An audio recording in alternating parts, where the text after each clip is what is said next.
The video of our 200-ton flow press.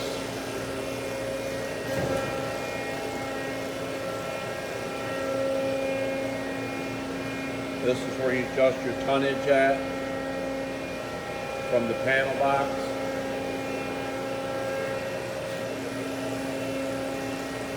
Run it in auto mode for you. Slow down mode. Hits the positive stops. Build tonnage. It's got to dwell for like 5 seconds right now.